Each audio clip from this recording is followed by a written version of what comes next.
নমস্কার বন্ধুরা, আমি পাপাই দা পিজন ইউটিউব চ্যানেলের তরফ থেকে নতুন একটা সেল পারপাস ভিডিও নিয়ে চলে এলাম। তো ভিডিওটা শুরু করছি বন্ধুরা, প্রথমেই 3 পিস আন্ধ্রা দিয়ে। 3 পিস আন্ধ্রা ভালো করে শখ করুন। দুটো নর আছে এখানে আর একটা মাদি আছে, ভালো করে দেখে নিন। 3টে পায়রা টোটাল আছে, শর্ট শর্ট সাইজের পায়রা, হাই ফ্লাইং পায়রা আর দারুণ উড়ানের পায়রা। 3টে পায়রার একসাথে দাম রেখেছি 3500 টাকা, একদম দেওয়ার দাম বন্ধুরা। পায়রার কোয়ালিটি বা স্ট্যান্ডিং দেখে নিন আপনারা, একদম দেওয়ার দাম। এখানে কিন্তু বার্গেনিংয়ের কোনো জায়গা নেই, তো বার্গেনিং কেউ করবেন না, ভালো করে শখ করুন। আমাদের লোকেশান হচ্ছে শ্রীরামপুর, যেটা হুগলি জেলার মধ্যে পড়ে। তো আপনারা যদি কেউ ডেলিভারি চান, আমরা ডেলিভারিও করে দিই। ডেলিভারির জন্য কিন্তু ডেলিভারি চার্জটা আলাদা লাগে, পায়রার দামের সাথে ডেলিভারি চার্জ ধরা হয় না। 3 পিস পায়রা ভালো করে দেখে নিন বন্ধুরা। এক একটা পায়রা হিসাব করলে দেখবেন যে 1200 টাকাও দাম পড়ছে না। 3টে পায়রা রেখেছি 3500 টাকা। দুটো নর একটা মাদি, দেখুন দুটো স্ট্যান্ডিং যে দুটো দাঁড়িয়ে আছে ওই দুটো নর পায়রা, এদিকে ডান দিকে যেটা আছে ওটা মাদি পায়রা, ভালো করে বুঝে নিলেন আপনারা। 3টে পায়রারই স্ট্যান্ডিং খুব হিট, বাট ব্যাপারটা হচ্ছে ওই যে ভয় পাচ্ছে, তার মধ্যে এই একটা ডিম তারা জোড়া আছে আর একটা নর সিঙ্গেল আছে, ভালো করে দেখে নিন। আবারও বলছি বন্ধুরা, আমাদের লোকেশান শ্রীরামপুর, আমরা ডেলিভারি সব জায়গায় করি, কিন্তু ডেলিভারির জন্য ডেলিভারি চার্জ লাগে। আর ট্রেনের মাধ্যমে ডেলিভারি হলে নিয়ারেস্ট ট্রেন স্টেশন ডেলিভারি হয়, আর বাসের মাধ্যমে হলে আমরা একটু দূরবর্তী জায়গায় যেমন মুর্শিদাবাদ, মালদা এরম জায়গায় আমরা বাস মাধ্যমে ডেলিভারি করে থাকি, ভালো করে শখ করুন বন্ধুরা। আর তলায় কিন্তু আমাদের নাম্বার দেওয়া রইলো, এটাই আমাদের কল নাম্বার, এটাই আমাদের হোয়াটসঅ্যাপ নাম্বার। তো যদি প্রয়োজন হয় এই নাম্বারেই যোগাযোগ করবেন। তবে একটা কথা বলে দিই, আজকাল এরকম হচ্ছে যে কিছু মানুষ সকালবেলা 5টায় ফোন করে বা রাত্রিবেলা 1টা 2টায় ফোন করে, তো সেরকম করবেন না। একটা নর্মাল টাইমে ফোন করবেন অবশ্যই আমাকে ফোনে পাবেন বা টুবাইকে ফোনে পাবেন, দিয়ে তার সাথে কন্ট্যাক্ট করে আপনাদের পছন্দের মতো পায়রা আপনারা নিয়ে নেবেন।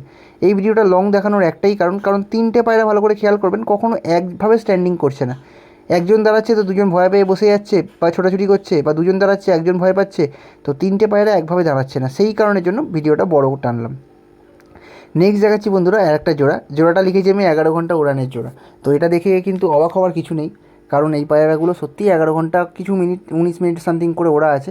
আর আমি মুখের কথা বলছি এরকম না, অবশ্যই এর পেপার আছে, গেমে ওড়া পায়রা যেহেতু আমি পেপার দেখেই বলছি বা পেপারের প্রমাণ দিয়েই দেবো। তো যদি যে নেবেন তাকে আমি অবশ্যই পেপারের ছবি দিয়ে দেবো। এবার এরকম করবেন না যে নেওয়ার হয়তো মুড নেই, জাস্ট টাইম পাসের জন্য আপনাদের কৌতূহল মেটানোর জন্য কিন্তু আমি পেপার দিতে রাজি নই। যে নেবেন জেনুইনলি, আমি অবশ্যই তাকে তার পেপার দিয়ে দেবো। পেপার ছাড়া আমি সেল করবো না, বা পেপার ছাড়া আপনারাও নেবেন না। যতক্ষণ না পেপার দেবো আপনারা পায়রা নেবেন না, ঠিক আছে? ভালো করে শখ করুন। দাম রেখেছি বন্ধুরা 1600 টাকা। আবারও বলছি, যারা নেবেন বা যে নেবেন আমি তাকে পেপার দেবো, সবাইকে পেপার দেখাতে আমি ইন্টারেস্টেড নই। এবার নেক্সট দেখাচ্ছি এক জোড়া চোখের পায়রা। এক জোড়া বলা ভুল হবে, এখানে মাদিটা কালো দানার মধ্যে আছে, হলুদ চোখের উপর কালো দানা, আর নটটা হচ্ছে প্রপার চোখের পায়রা, জিরিয়া পায়রা বন্ধুরা, মুন্ডু সাদা জিরিয়া পায়রা। ঠোঁট নোখ দুটো পায়রারই সাদা, আর কালারও কিন্তু একদম আইডেন্টিক্যাল, একদম সেম টু সেম কালার। তো বাচ্চা আশা করি আপনাদের হয়তো চোখের পায়রা পড়বে, আর চোখের পায়রা যেগুলো পড়বে না সেগুলো কিন্তু একদম ডিপ কালো দানার মধ্যে পড়বে। আর পায়রার উড়ানো খুব ভালো, দেখে নিন একদম পাতলা পাতলা পায়রা, নাপ্তা পায়রার মতো স্ট্যান্ডিং আছে পায়রার, ভালো করে দেখুন। আর যার প্রয়োজন হবে, দাম আমি লিখলাম না, একটু হাই বাজেটের, তো আমাকে কল করবেন, আমি দাম বলে দেবো, বা হোয়াটসঅ্যাপে আমাকে নক করবেন, আমি দাম বলে দেবো। চোখ দেখে নিন বন্ধুরা। এবার দেখাচ্ছি একটা আন্ধ্রা কালসিরা বাচ্চা, পাঠা পায়রা, বাচ্চা বলা ভুল হয়, পাঠা পায়রা। আর যত সম্ভবত পায়রাটা কিন্তু মাদি পায়রা। তো যদি কারোর কাছে ভালো নট থাকে নিতে পারেন, নিয়ে গিয়ে একটু কদিন ধাড়ি করে নেবেন। মল্টিংয়ে আছে বুঝতেই পারছেন, মল্টিংটা ক্লিয়ার করে জোড়া বসিয়ে দেবেন, আশা করি পায়রা খুব ভালো হবে। আর যদি কেউ ওড়াতে চান তো মল্টিং ক্লিয়ার করানোর পর আপনারা ওড়াতে পারবেন।